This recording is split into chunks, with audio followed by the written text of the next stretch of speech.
Hello, I'm Dr. Hassan Tawheed.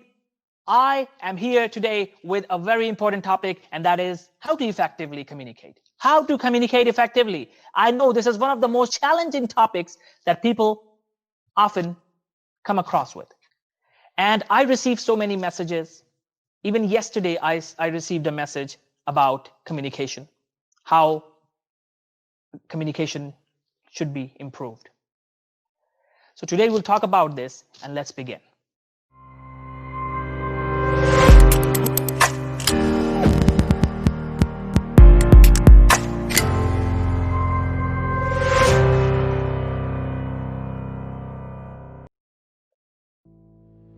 I'll start with a story. I'll tell you a real story, a true story. A few months back, I got an angry phone call. A phone call from an angry customer. And this customer was very, very angry. He was yelling at me, he was abusing, and he was really vicious. And I just utilized the skills that I had learned, and I just kept listening. And I said, yes, I totally understand this. I'm really sorry about it. I'm really sorry about it. I understand. I'm really sorry about it. Yeah, okay. And in next 15 minutes, I kept listening to the loud voice, and this loud voice now started to go down, and he became calm and calm and calm and calm. And he became calm. And at the end, he started to cry.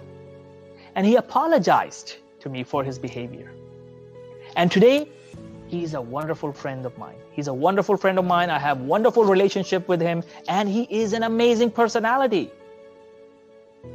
Imagine, had I not known about communication, and at that time, I would have shown the anger and I would have responded to him in a way that was not appropriate.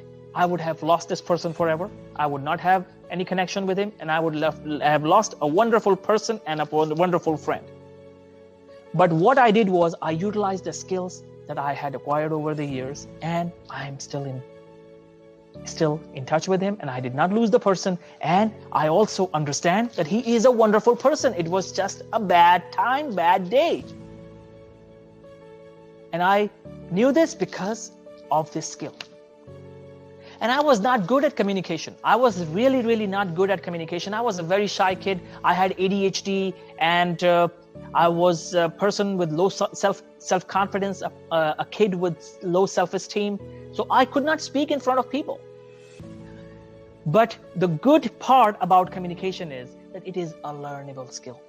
It is a learnable skill. If I can learn it, anyone can learn it. So I gradually learn it. So I'm telling you all that if a person like me who has ADHD, who can learn to talk and communicate effectively, anyone can talk and communicate effectively. So remember this. It's a learnable skill, and that's the good news. And remember, one of the most important properties that will define your success and your happiness eventually is communication. Good leaders are good and exceptional and amazing communicators. And one of the most important reasons of people losing jobs is bad communication. So remember, communication can make you successful, and communication can cause failure. So take communication seriously and learn about communication. Let's begin. What is communication? Communication actually means exchanging information, sending or receiving information. This is what communication is all about. Now, we tend to think that communication just means talking and talking and talking. And when we think about a good communicator, we always picture a speaker. That's not true. That's not true. That's absolutely not true, guys. A good speaker just has one component of communication. Maybe he is not a good communicator overall, because communication is a combination of 4 things. So you got to make sure that you have developed those 4 things. Now, what are those 4 things? Let's begin. Number 1, of course, speaking. Number 2, Listening. Yes, listening is a part of communication. Remember, the definition of the word communication is receiving and sending information. Receiving. So receiving is done by ears. And the third thing is writing. And the fourth thing is reading. And is there a fifth component? Yes, body language. So remember, when we communicate, according to the experts, 7% of communication is done by words. So if I just talk and I just convey the message like this, like a robot, and I'm conveying a message and you are listening to me, you will eventually get bored and you will not enjoy my conversation and you will really change this channel and you will leave this channel. So the point is, because I was really boring and I was doing just 7% of communication. But full communication is 100%. So what are the other factors? 37% is your tonality and your voice. So remember the importance of voice and tonality. We gotta go up and go down in our tonality, and the body language, we gotta move. You see me going down, going up, going here and there, and moving my arms, moving myself. Why do I do that? Because I understand that body language plays a huge role. It's 57% of the communication, or 55 to 57% communication is just body language. So major component is body language. So don't ignore body language. So when you are communicating with anyone, also communicate with your body, communicate with your eyes, communicate with your tongue. Of course, you're talking, communicate with your mouth, and communicate with your ears. So let's talk about speaking. So now speaking. So when you speak, remember, speaking clearly is the most important thing. The other day, a person called me and asked me, how can I be an effective communicator? And I noticed he was not clear. He was talking too fast. So I said, it varies and it depends on person to person. For you, my suggestion is speak slowly. Speak slowly so people can understand you. Don't speak loudly, speak slowly. When you speak slowly, people will listen to you. When you speak slowly, people will listen to you. When you speak slowly, people will focus on you. When you speak slowly, people will enjoy your conversation. We tend to think that if I speak fast, I am a fluent speaker and I'm a wonderful communicator. That's not true. If you are speaking fast and other person is not able to understand your language, you have failed in sending the message. You have failed in transferring or exchanging the information. This is not good communication. So remember, excellent communicators, they speak slowly. Now, with this slow speed, I'm talking about speed. With this slow speed, you should take care of your tonality. Yes, your tonality will go up and down in the melody tone. It can go in a melody tone. It can sometimes go straight where there is no melody, but then sometimes you go up in your tonality, sometimes you go down in your tonality, and that's how you make your communication effective. So remember the importance of tonality and the importance of your voice. So your voice should be clear. So make sure when you are delivering, for example, a message or there is an important meeting or a conference. So drink water, stay away from sugar that day. Yes, stay away from sugar and drink water so that your voice comes out really well. Do the breathing exercise. Now remember, you do the diaphragmatic breathing. You breathe from stomach, although it is not through stomach, but just hypothetically, I'm saying, feel that you are breathing from your nose and it goes in the stomach. And while exhaling, you talk. So you will have your perfect voice. You will have your perfect voice that will come out. So that's the voice. And then the tonality and the melody, you will remember the ups and downs. And sometimes yes, you can be fast, but not all the time. Most of the time you will be slow. And when you're making a point in the end, ideally, it's always good to slow down. Or sometimes you whisper. Sometimes you whisper. Yes, whispering is very, very, very important. So this is how you effectively talk. Talking slowly. And at the end of each sentence, you give a pause. This pause is very important. If I don't pause, like the way I am doing right now, you will miss a lot of points. You will not enjoy my conversation. You will forget what I said before.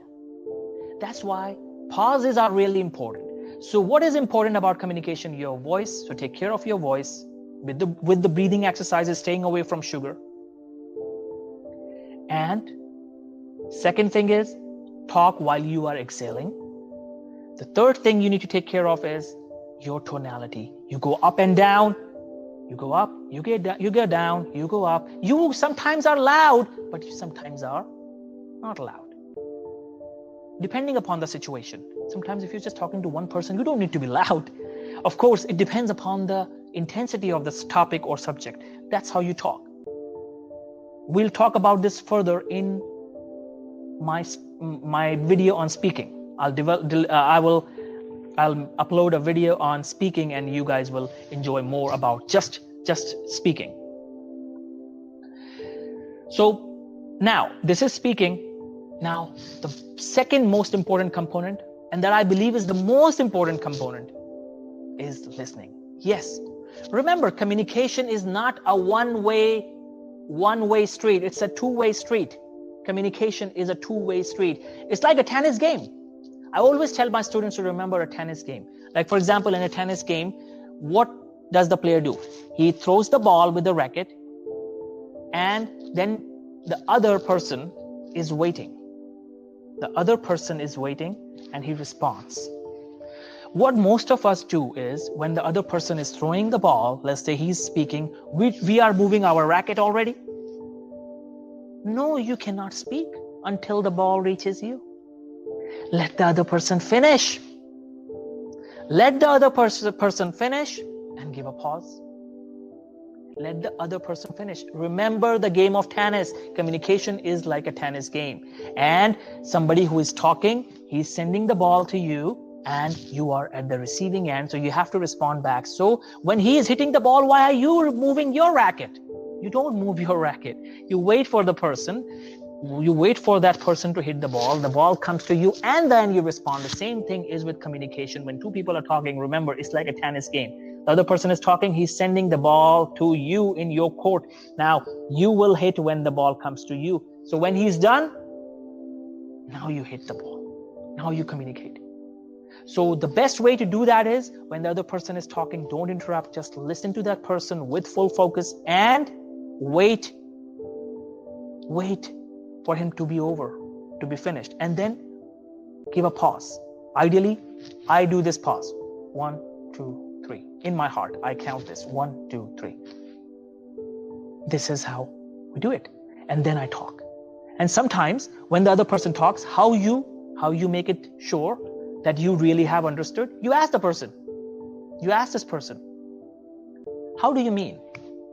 What do you mean by this? Can you please elaborate? Remember these three things. How do you mean? How do you mean? Could you please elaborate? What do you mean by that? How? So you ask question. When you are listening, you ask question. And remember, the secret of controlling the conversation is asking questions. The one who asks most questions controls the conversation. People don't know this secret. Most people think that if I'm talking, I'm controlling the conversation. No. The person who is listening is controlling the conversation. He can take the conversation anywhere. So when you just decide to listen, you can just ask questions and questions and questions and questions, and you can take the communication wherever you like. You control the conversation. So just listen to the conversation. And how do you listen it? How do you listen to the conversation? You don't listen to the conversation with your ears only. You listen to the conversation with your heart. Yes, listen to the other person with your heart, with your empathy, with feelings. If you don't listen to the person with empathy, with feelings, the other person will not feel important. You want to make sure the other person feels important. So this is very important. You want to make sure the other person feels really important, and he will feel important if you ask questions again and again, different questions, and open-ended questions. Sometimes there are close-ended questions, like the close-ended questions can be answered like yes and no. But open-ended questions they cannot be answered as yes and no. For example, a question starting with what? How? They cannot be answered like yes and no. When did it happen? Why did that happen? These are the open-ended questions. It will open more doors. It will open more. And trust me, when you ask this question, why, you can try this 4, 5, 6, 7 times. And you will see the person will tell you more and more and more and more detail. So if you are a therapist, if you are a coach, if you are a counselor, if you are anyone whose job is to heal or listen to people, just ask why, and how, and then why. Why is it important to you? Why do you think it is important? Why do you like it? This why will make the conversation intense. It will make the conversation intense. Usually the 7th why is the most powerful. I learned this in a book by Dean Graziosi. He mentioned 7 whys. So I still remember that. I read that book like 4 years ago.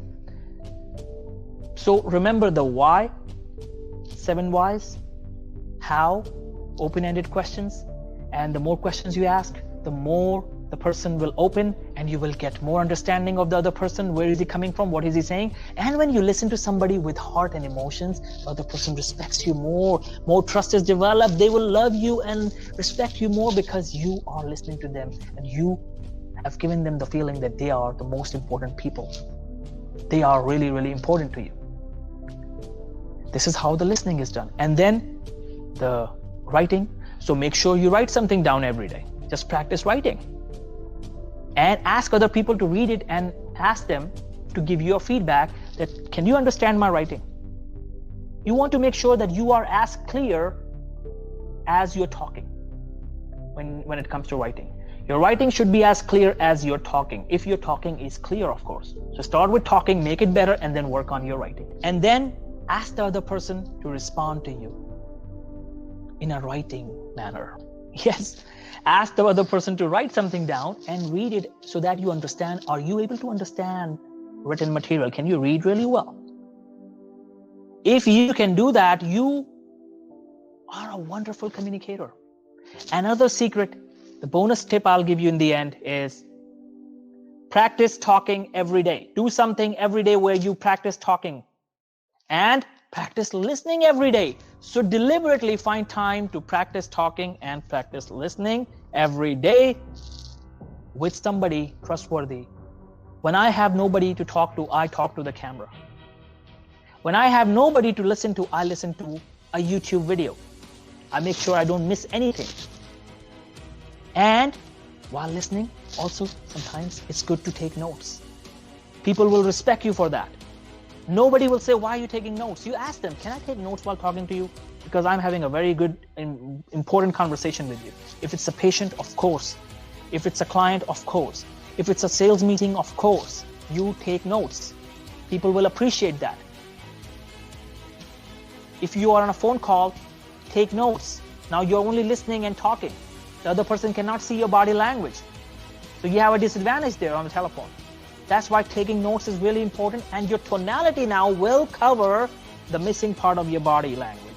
So make sure on the phone especially, now the other tip is the telephone tip, that on the telephone, your tonality should be the key of communication. If you smile, the other person should hear your smile. Other person should feel your smile. If you laugh, they should hear you laugh. Yes, laugh can be heard, but can smile be heard? Of course. With your emotions, with your tonality, you can let the other person know that you like the conversation. You enjoyed the conversation. And then write it down, and always practice writing every day, and then read something every day. If you do these things every day, if you practice these 4 things every day, you will be an effective communicator. Stay with us, and in the next video, we will go deeper on communication and some other topics. Thank you.